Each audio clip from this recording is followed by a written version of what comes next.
Hello again, time for another Rivendell project, and as you can see, these are vintage, perhaps antique padlocks. I bought this one at an antique store for $2 or so, and I just bought it because it was on display near the cash register and it kind of just caught my eye.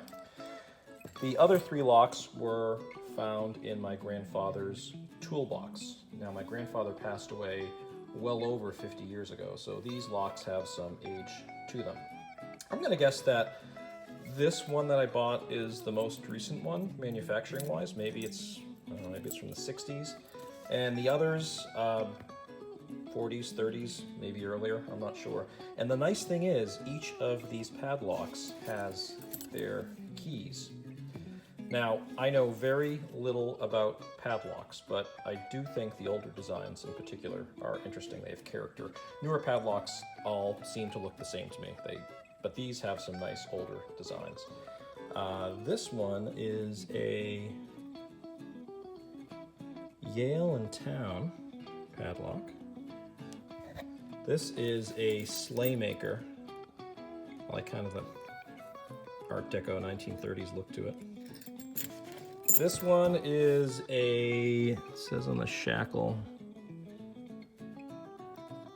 Corbin Cabinet Company.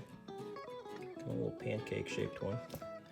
And this one does not have a manufacturer on it, so I have no idea what brand that is or where it's from. Now, since it looks like they've been sitting for a while, I am going to spray the insides of them with Houdini, just to keep the internal mechanisms from getting rusted and freezing up. Then I'll use some twine and I'll tie the keys to the shackles so the keys don't get separated from the locks. After that, I'll put them back in the toolbox. I don't think I would ever use these as padlocks. They're antiques or are approaching that age. And I figure if I take the time now to maintain them and properly store them, then someone else will find them and enjoy them in later years. I hope that all makes sense.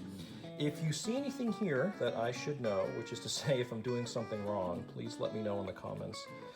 And with that being said, there's nothing to it but to do it. So let's go. Let's start with this one. This one's a neat kind of spring-loaded protector.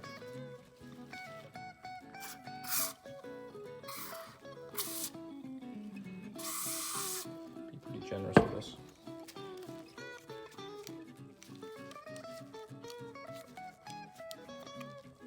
I should feel it.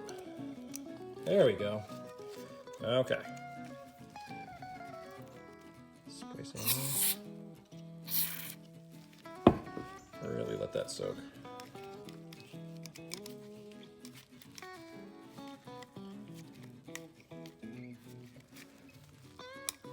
That one's set. Yeah, you can feel how it's catching right there. All right, this one, the Slaymaker.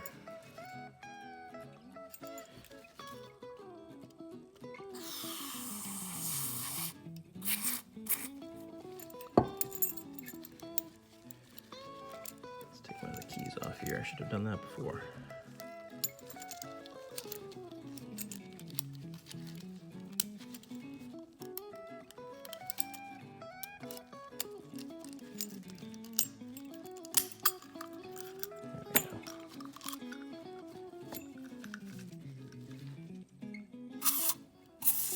It looks like it was painted black.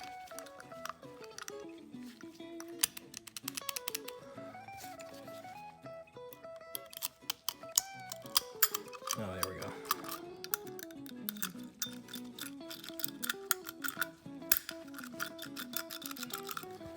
All right.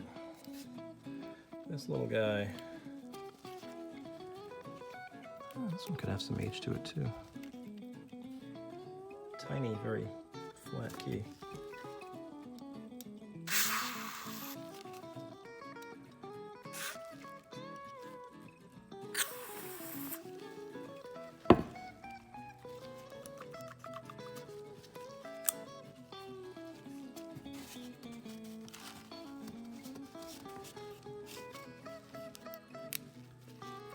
There we go.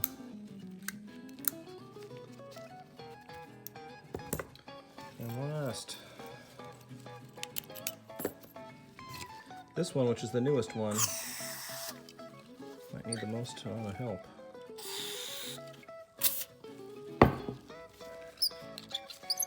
There's a lot of rust to it.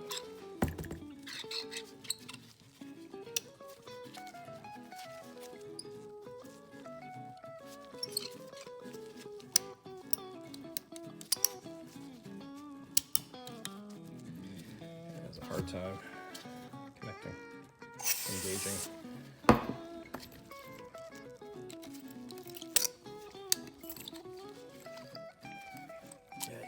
Feel the rust in there. You can feel the rust when you're closing it.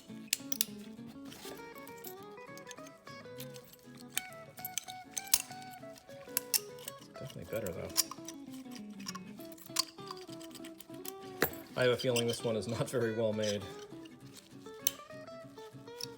Still has a nice look to it.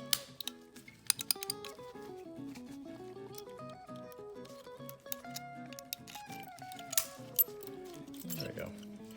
All right, so spray these. I'm going to let these sit for 24 hours.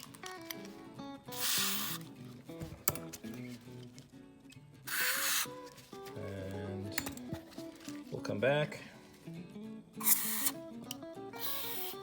and see if there's any improvement in them.